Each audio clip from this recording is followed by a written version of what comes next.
Now, I don't know about you, but I would rather our police worked on actual serious crime. What this whole Alison Pearson debacle has uncovered is that the police appear to have plenty of resource when it comes to tracking down high-profile people who may have posted hurty words. But for you or I, when we report a burglary or shoplifting or, in many cases, violent crime, the police are often slow to respond, if they even respond at all. Now, I am not saying bash the police, because whenever I've had to deal with them, they have always been courteous and in most cases responsive. But what I am saying is, should they really be getting bogged down in all of this? In Alison's case, and I can't say too much because I think it may be a live investigation, but apparently it wasn't a non-crime hate incident they were pursuing her for at all, but in fact an actual crime. And they, the police, have now apparently reported the Telegraph to the watchdog Ipso for inaccurate reporting. So this whole thing is escalated. In a statement, Essex Police said, officers went to a residential address to arrange a time to do an interview with a woman about a complaint made by a member of the public. That's why, under the Police and Criminal Evidence Act 1984, no further information was provided. This call was made by officers who were in the area at the time to simply set up a time to speak in the coming days.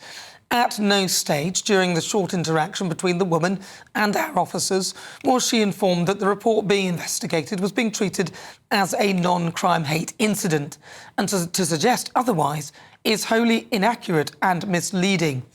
As the public would expect, we have body-worn video of this interaction, which entirely supports our position in this respect. Oh, enough already. Stop the world. I want to get off. There are many times where people have posted abhorrent things to me or about me on social media. I could have reported each and every single one of them. But the reason I didn't was because, frankly, I can block them, or better still, ignore them. Now, I do agree that if someone breaks any law, they should be held to account. But the problem with online word crime, which I do believe can go too far, is it is subjective and open to different interpretations, and people often just get things wrong. And in my view, responses for all crimes need to be proportionate. And I'm afraid if we are to have a truly effective police force, then priority needs to be prioritised.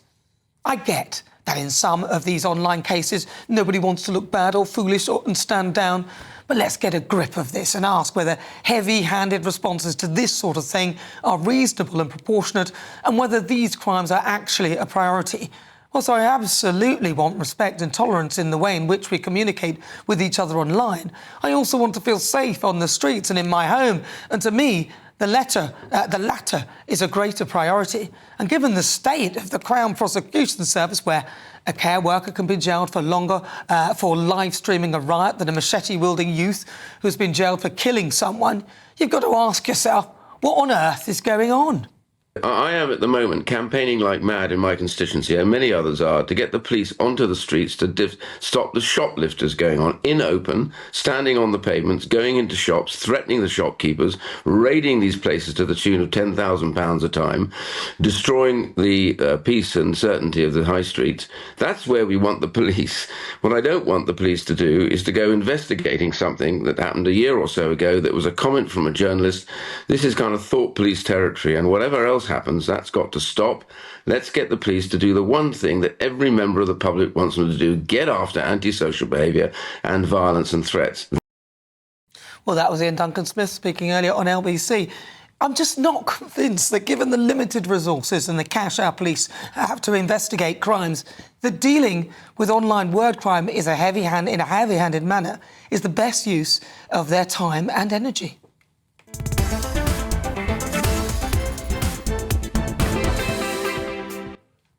Well, listen, for more reaction on police priorities, I'm joined by former police officer Norman Brennan. Norman, really good to talk to you. Look, I love the fact that the police will look to try and deal with every crime, but surely hurty words crimes or... and this, I suppose, they claimed inciting racial hatred is what they said it was. I'm not saying you shouldn't go and police a crime like that, but I just feel perhaps this is a bit overkill. Well, good afternoon, Nana. I completely agree. I mean, I'm an old-school police officer. I'm an old-school detective. And in 1986, we had Section 5 of the Public Order Act, which is any threatening words, behaviour, visible sign, representation that is likely to upset someone at the scene or within the sight or hearing. That is the crime that we use to investigate. But I'll be quite honest with you, the lunatics have completely taken over the asylum as far as law and order is concerned. I saw the other day a 9-year-old pupil apparently said somebody else smelt like fish. Well, to be quite honest with you, that's not a police matter. That's a school and a parenting matter. And I'll be honest with you again, a few decades ago, what we used to call each other in class or in the playground, some of us are beyond death row now. We've also got a pub that is called the Midget. Well, apparently somebody that doesn't even drink in there complained. The police were informed and there may be an investigation. So when I say the lunatics have taken over the criminal justice system, it's also social media as well. What the public want and what I want, I'm a member of the public now, although I'm a leading law and order campaigner, is for the police to investigate knife crime, burglary, shoplifting, car theft, pedal cycle, the types of crimes that have gone through the roof, along with antisocial behaviour that blights many people in many areas of Britain. They don't want the police to be knocking on the door saying, you said something that hurt someone. Yesterday, I posted on social media that I thought the London mayor was a weasel because he congratulated and sent his best wishes to Chris Caber's parents, yet couldn't bring himself to wish the best to NX121 that carried out his public duty, what the public would want, by challenging someone that threatened his or somebody else's life.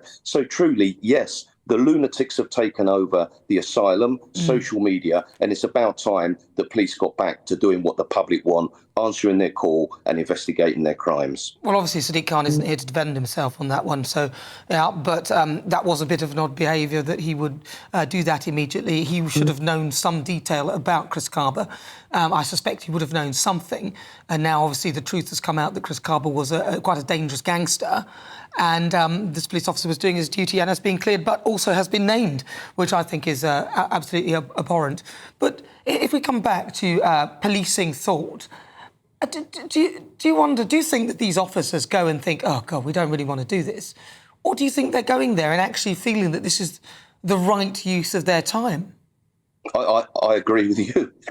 I actually sit down and speak and have a drink with officers. I'm in touch with them. I'm one of their lead independent spokespersons. It's not them that choose to investigate this. And the public that think that there's hundreds or thousands of police officers spending all of their time looking at computers, the types of offences that are perceived as hurt crime are normally picked up by algorithms, by a civilian member of staff.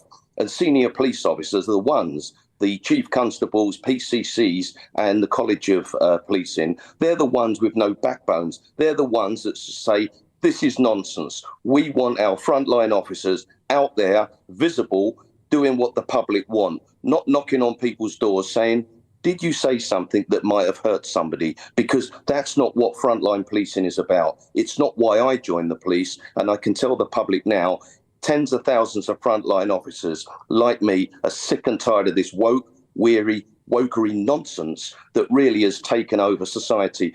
Last week alone, Nana, just to finish off, there was 3 triple stabbings in London. One was dead. Another one is facing life-changing injuries. There was a triple shooting. One is dead. Last week in the Midlands, there was 2 children convicted of macheting 3 other children, or the 3 children macheting 2 children to death. I mean, that's what we should be talking about. The moment this news is all about somebody that might have said something that hurt someone else. Well, we live in 2024. There's a lot of people that say hurtful things, but there's a lot more important things for the police to be dealing with. And being on the streets and investigating crime and attending calls is what I know frontline police officers want to do. Norman Brennan, thank you very much. Really good to talk to you. That is, of course, Norman Brennan.